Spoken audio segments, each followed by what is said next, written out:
요즘 주식시장에서 진짜 뜨거운 감자가 하나 있죠? 바로 자사주 소각 의무화 논쟁입니다. 이게 만약에 통과되잖아요? 그럼 우리 투자자들은 물론이고 기업들한테도 어마어마한 변화가 생길 수 있거든요?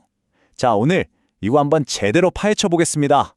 네, 그래서 오늘 이 복잡한 이야기를 한눈에 보실 수 있게 5부분으로 딱 나눠서 설명해 드릴게요. 자사주가 뭔지부터 시작해서 법안 내용은 어떻고 왜 이렇게 찬반이 뜨거운지 그리고 앞으로 어떻게 될지까지 차근차근 따라오시면 됩니다. 자, 그럼 첫 번째 순서입니다. 이 모든 논쟁의 출발점, 바로 자사주. 이 단어 자체를 먼저 알아봐야겠죠. 아니 도대체 이게 뭐길래 이렇게까지 시끄러운 걸까요? 자사주, 사실 개념은 아주 간단해요. 회사가 자기 돈으로 시장에 있는 자기 회사 주식을 다시 사오는 겁니다. 말 그대로 자기 회사 주식인 거죠. 지금까지는요, 기업들이 이걸 M&A 할 때 쓰기도 하고 경영권 방어할 때도 쓰고 또 직원들 보너스로 주기도 하는 뭐랄까 아주 유용한 만능 카드처럼 써왔습니다.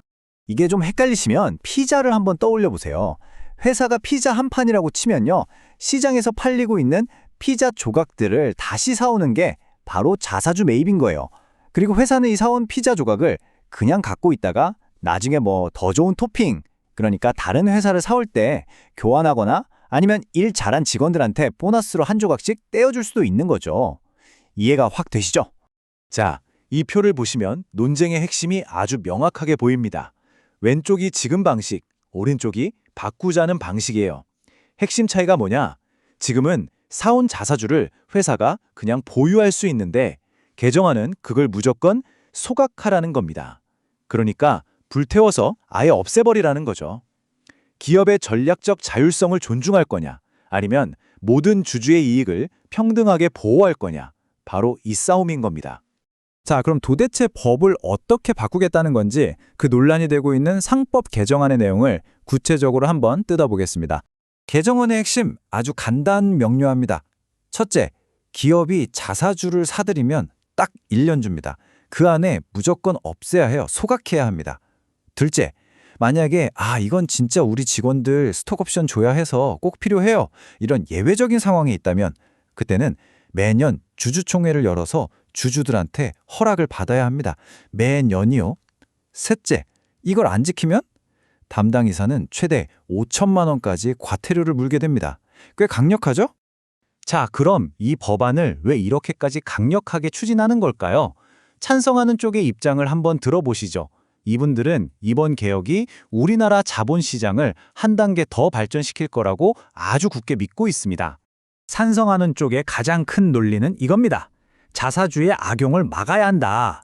지금까지 일부 대주주들이 이 자사주를 이용해서 자리돈은 거의 안 쓰고 지배력을 늘리는 소위 자사주 마법이라는 편법을 써왔다는 거예요.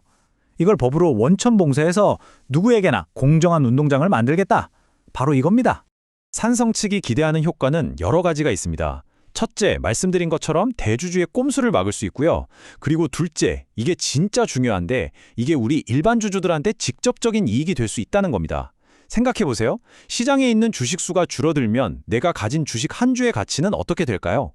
당연히 올라가겠죠. 남아있는 주식 한 주당 돌아가는 이익, 이걸 우리가 주당 순이익이라고 부르는데 이게 자연스럽게 높아지는 거예요. 바로 이 효과가 만성적인 한국 증시 저평가, 이른바 코리아 디스카운트를 해결할 수 있는 아주 강력한 방법이 될 수 있다는 주장입니다. 하지만 모든 일에는 동전의 양면이 있는 법이죠. 반대하는 목소리, 특히 기업 현장에 있는 재계의 반발이 정말 거셉니다. 이건 기업 현실을 전혀 모르는 탁상 공론이다, 이런 얘기까지 나오고 있어요. 재계의 입장을 딱 한 단어로 줄이면 부작용입니다. 법의 취지가 좋은 건 알겠다. 하지만 이걸 일괄적으로 강제해버리면 기업 경영에 온갖 예상치 못한 문제가 생길 수 있다는 거예요. 그리고 그게 결국엔 우리나라 산업 전체의 발목을 잡을 수 있다는 아주 심각한 경고를 하고 있는 겁니다. 반대하는 쪽의 우려도 아주 구체적이에요. 예를 들어볼게요. 갑자기 엄청나게 좋은 회사를 인수할 기회가 생겼어요. 이럴 때 자사주가 있으면 이걸 활용해서 빠르게 M&A를 할 수 있는데 1년 안에 무조건 소각이라는 족쇄가 채워져 있으면 이런 기회를 그냥 날려버릴 수 있다는 거죠. 그리고 더 큰 문제는 뭐냐면 설령 예외를 인정받으려고 해도 매년 주주총회에서 승인을 받아야 한다는 거예요. 이건 엄청난 불확실성이거든요. 중요한 경영 계획이 언제든 엎어질 수 있다는 얘기니까요. 그렇다고 재계가 우린 무조건 반대야 이러는 것만은 아닙니다. 여기 대한상공회의소 설문조사 결과를 좀 보세요. 꽤 흥미로운데 응답 기업의 무려 80%가 의무적으로 소각하는 건 너무 과하다.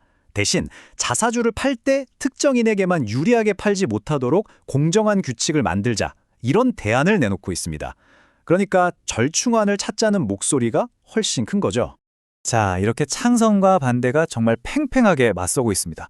그럼 과연 이 법안 앞으로 어떻게 될까요? 마지막으로 남은 일정을 보면서 시장이 왜 이렇게까지 긴장하고 있는지 그 이유를 짚어보겠습니다. 이 법안의 운명을 가를 시간표가 나왔습니다. 바로 코앞이에요. 2월 13일에 공청회를 시작으로 곧바로 국회 상임위원회에서 심사와 표결이 진행됩니다. 만약 여기서 통과가 된다면 이르면 2월 말에 국회 본회의 표결까지 갈 수 있어요. 정말 얼마 안 남은 거죠. 시장이 촉각을 곤두세울 수밖에 없는 상황입니다. 결국 이 질문이 남습니다.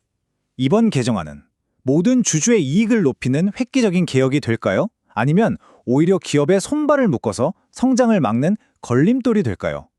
대한민국 기업들의 미래 전략, 그 향방이 바로 이 법안에 달려있다고 해도 지나친 말이 아닐 겁니다.